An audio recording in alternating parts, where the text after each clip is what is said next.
Hey Archery Talk, this is Lucas and it is new bow day.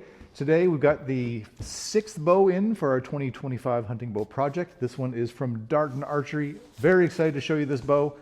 Let's break into the box and talk about the details. And here we have it. This is the Darton Sequel 35 ST2, I believe is the full name for this bow. I've been working on the Archery Talk YouTube channel for, I don't know, 7, 8 years or so now, maybe 8 years. And ever since I've been to the first ATA show for this channel, I've been trying to get my hands on a Darton for long-term testing. I have never been able to get that done until this year. I am so excited. They finally decided to loan me one of these out for testing. And we might actually be doing something fun with this bow after we're done the testing this year, so stay tuned for that. Let's talk specs. And this bow has an axle-to-axle length of 35 1/8 inches, a brace height of 6.3 inches, and a draw length range of 26 to 31.5 inches. As for speed, as is out of the box, this has a rated speed of 330 to 331 feet per second. And there's also a speed mod that comes in the box uninstalled that if you put that in there, you should get another 5 feet per second, so 335 to 336 feet per second. You can also pick up at additional cost a 75% let-off mod that you can get even more speed out of, so maybe upwards of 338, 340 feet per second. I'm not going to be doing that. I don't like shooting hunting bows below 80% let off. Really, a more 80 to 85 is kind of my wheelhouse. And so, yeah, I'm really, really excited to be testing this bow. I've long wanted to test out a Darton, and this one has got some cool technology on it. In fact, if you own a compound bow, chances are it's already got some Darton technology in that bow. Darton's been around for a long time. A lot of other bow companies have been kind of using their technology for years. They're paying a price to use their patents, of course. And there's some new tech on the bow this year. They've called it Perfect Timing and Perfect Tune. Perfect Timing is all done with this. So front and bottom of the bow, it'll basically allows you to twist your cables to get the timing marks perfectly set up. I'm looking forward to playing with that one. We'll dig into that more when I'm tuning the bow. And the Perfect Tune is all about the limb pockets. And there's this little guy here. And so they say you can fix upwards of 3/4 of an inch of tear just with this. So either you crank it down, you can do up to 2 rotations on either the right side or the left side, top and bottom. So depending which way your turn is. So we're going to experiment with that. I'm not entirely sure exactly which way is going to make the tears go away for depending what they are. So I'm going to dig into that right now. I'm going to get this bow set up for shooting. I'm going to test for speed. I'll come back to you as soon as I can with all of the details.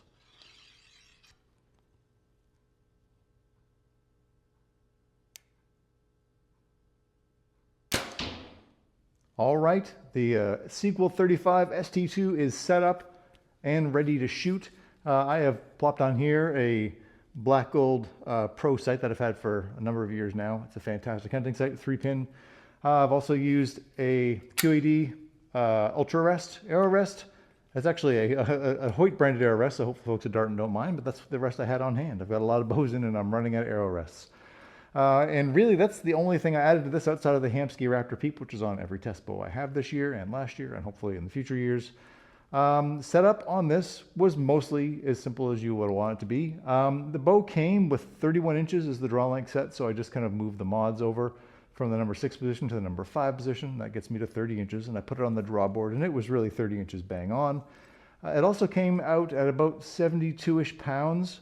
When I first got it set up, so I just knocked it off. I took off a full turn, that was a little bit too much, so I backed off another 1/4 or a 1/3, and that brought me right back to 70. So we're hitting specs exactly as I'd want to be hitting them right now. And tuning-wise, I got to play with all of Darton's kind of fun new little tuning technology. First off, the top cam was hitting a little bit behind, so I just kind of loosened the set screw up here on their perfect timing system. And then once you do that, you just rotate this guy, and I tightened it to bring this one up a little bit, and that did the trick.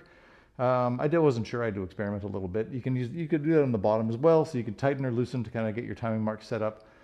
They've got timing marks on the cams, or you can just kind of put it on the draw board and see where the stops are hitting. That's what I was doing on this particular instance. And that was as easy as can be to work with. And the next is the Perfect Tune, as I mentioned earlier, which is back here. And again, I had a bit of a left tear, and so I moved my Perfect Tune bolt over onto this side. First, you have to I loosened up the set screw in the limbs over here. I wasn't sure if I needed to or not, but I wanted to make sure it was okay. And then I cranked down about not quite a full turn, maybe 2/3 or 3/4 of a turn, and that seemed to get the tear how I wanted it to go. I did that top and bottom just to make sure. And those are super easy systems to work with. Anytime you can make tuning adjustments on a bow without using a draw board, I think is a win. Now, a lot of manufacturers are now doing that. I think Bowtech was kind of the first, and then Elite, and then we've also got, I think both Obsession and Darton Archery doing that this year, hoping to get their bow soon. Matthews is doing that, and Darton is doing that. All their own unique systems, but it's anyone that's making kind of setups like that for a bow is exactly what I would like, and I'd love it if all manufacturers offered something like that. That it made it a little bit easier, so you don't have to put the bow in the bow press to make minor changes. The only thing I had to get this in the bow press for was to put in the peep, which is as easy as you want it to be. My only thing I don't like about some bows you got to put in the press is that they say you have to back off 4 turns off the limbs. So that's what these guys say in their manual. I checked that, so I backed it off 4 turns. Then I've got to go and get my weight checked out again. So I'd rather not have to deal with that, but I also don't want to break a bow. So I'm going to follow that instruction to the letter. And I think that's really about all I've got to say for my setup. My sight is still not perfect on this bow. My tune, my tear-through paper is fine. My grouping is fine. I just can't, my sight, I can't seem to move left enough, so I might have to kind of see if I could tweak that, or maybe I've got something else incorrect on here I can play with. It might just be my grip as well. You never know, it's a new bow. And speaking of the grip on this bow, that one's a fantastic feeling grip. My favorite grips on almost any bow are if they're kind of narrowish and flat on the front, and it's also right off the riser rather than like a plastic overgrip or something like that. And this does exactly that. It fits my hand great. There's a few bows that are doing that this year. I think Elite has something similar to that. Anyway, that's another favorite of mine. I also think this is a fantastic looking riser. I think I've noted that from the ATA show before, but it's kind of got a little bridged riser here and there, lots of skeletonized cutouts. It's a fantastic looking bow, especially in this long 35-inch setup. This is an absolute beauty to me. We've got a little dampener built in at the bottom, so kind of like a mini stabilizer. You could pop that out and put another stabilizer there if you want to, or you could put another stabilizer here.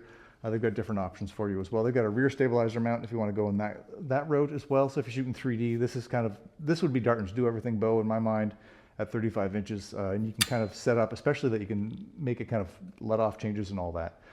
For tonight, I'm only testing the regular mod that came on here. When I do the full kind of comparison test of all the speeds of all hunting bows, I'll test this on both the regular mode and the speed mods, just to see what it's like. But we'll talk about that in a little while. For now, let's talk draw cycle. And just a little while ago, I kind of shot a video where I run you guys through the draw of this bow. So priority number 1 for me with any bow is draw cycle, as I've said time and time again. And in this case, the Darton Sequel 35 ST2. It's a lot of things to remember. It does not let me down in that note at all. This is the Darton bows I've had a chance to shoot at the ATA show for the past number of years. I really do think they feel great. They're great feeling bows. I think for the 2024 ATA show, I called the Sequel my favorite drawing bow of the year. And it was right in the mix again this year as well, and could easily have been number 1. These bows draw fantastic. So let's kind of walk you through the draw cycle a little bit. So for me, again, I'm a big fan of a linear draw cycle, and that's what this is. This is a 70-pound bow, and again, it's set up with their standard mod in here right now. I don't have the speed mod in. It's going to be a little bit more aggressive, as you might expect, and I'll test that another time. But for tonight, I just wanted to get the basics done, and with this particular mod, it's a really nice draw cycle. There's no hump in the valley. It's a smooth draw. That's really the kind of draw cycle I am most a fan of. The letdown isn't too bad. It's at 85% let off right now. There are some different draw stops you can put in there to get you down to, I think, 80%, and then you can get a 75% mod in as well if you really want to go down that road, which I would not. Maybe if I was shooting 3D and I wanted a little more resistance, but 85 feels fantastic to me. And so far, I have no complaints about how this bow draws.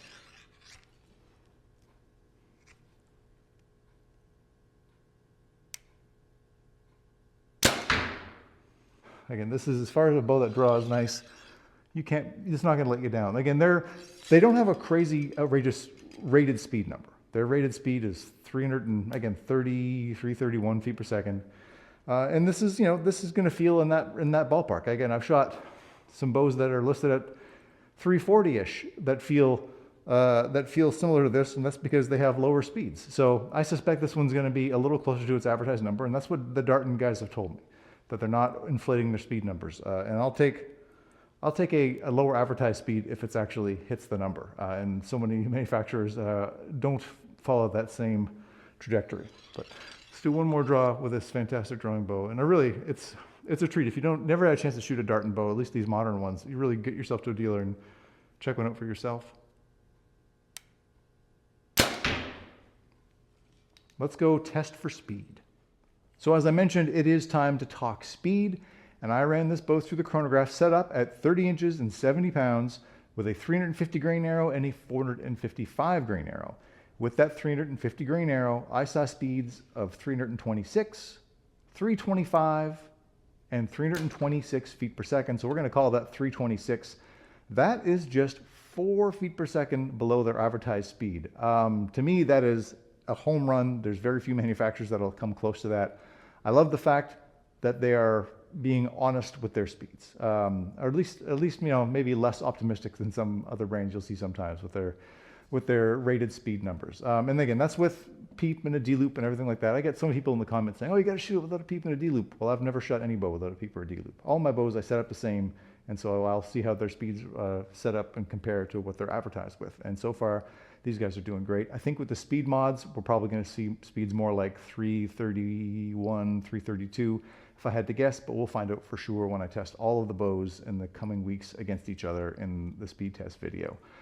With the heavier 455 grain arrow, I saw speeds of 288 feet per second every time I shot the bow. As I've mentioned before, that is kind of right in my wheelhouse as far as speeds I like for fixed blade broadheads, kind of 280, 285-ish. So even that I might knock off, 2 or 3 pounds of weight if I wanted to get the speed exactly. But the fact is that this bow can hit all the speeds I want it to, and if you've got a shorter draw length, just use the speed mods and you can kind of help boost up your numbers a little bit more. It's plenty fast for me.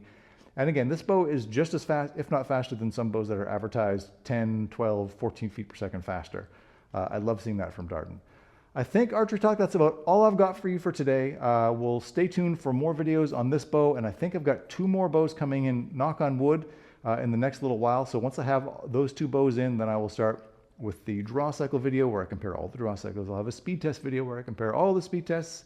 I'll have long-term reviews of each bow, and finally an 8 bow, hopefully, shootout in the not too distant future. So thanks so much for watching. Please like, share, and subscribe. It helps the channel an awful lot, and we'll see you soon.